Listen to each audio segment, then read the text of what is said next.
The last time I heard my son's voice was when he walked out the front door on his way to school. He called out one word in the darkness, "Bye." It was April 20th, 1999. Later that morning at Columbine High School, my son Dylan and his friend Eric killed 12 students and a teacher and wounded more than 20 others before taking their own lives. 13 innocent people were killed, leaving their loved ones in a state of grief and trauma. Others sustained injuries, some resulting in disfigurement and permanent disability. But the enormity of the tragedy can't be measured only by the number of deaths and injuries that took place. There's no way to quantify the psychological damage of those who were in the school or who took part in rescue or cleanup efforts. There's no way to assess the magnitude of a tragedy like Columbine, especially when it can be a blueprint for other shooters who go on to commit atrocities of their own. Columbine was a tidal wave, and when the crash ended, it would take years for the community and for society to comprehend its impact. It has taken me years to try to accept my son's legacy. The cruel behavior that defined the end of his life showed me that he was a completely different person from the one I knew. Afterwards, people asked, "How could you not know? What kind of a mother were you?" I still ask myself those same questions.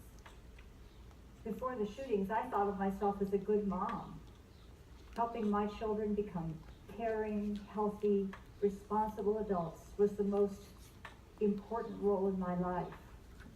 But the tragedy convinced me that I failed as a parent, and it's partially the sense of failure that brings me here today. Aside from his father, I was the one person who knew and loved Dylan the most. If anyone could have known what was happening, it should have been me, right?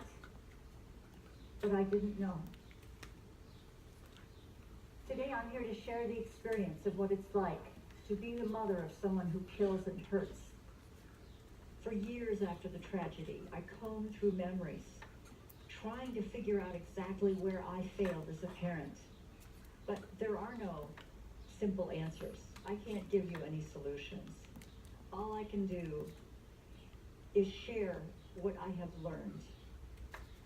When I talk to people who didn't know me before the shootings, I have 3 challenges to meet. First, when I walk into a room like this, I never know if someone there has experienced loss because of what my son did.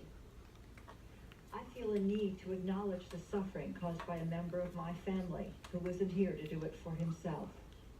So first, with all of my heart, I'm sorry if my son has caused you pain. The second challenge I have is that I must ask for understanding and even compassion when I talk about my son's death as a suicide. 2 years before he died, he wrote on a piece of paper in a notebook that he was cutting himself.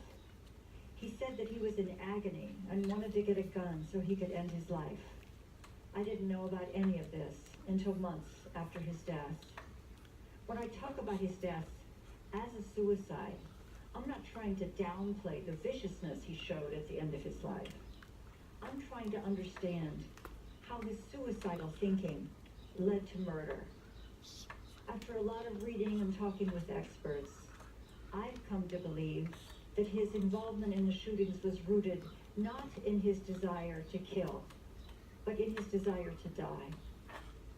The third challenge I have when I talk about my son's murder-suicide is that I'm talking about mental health.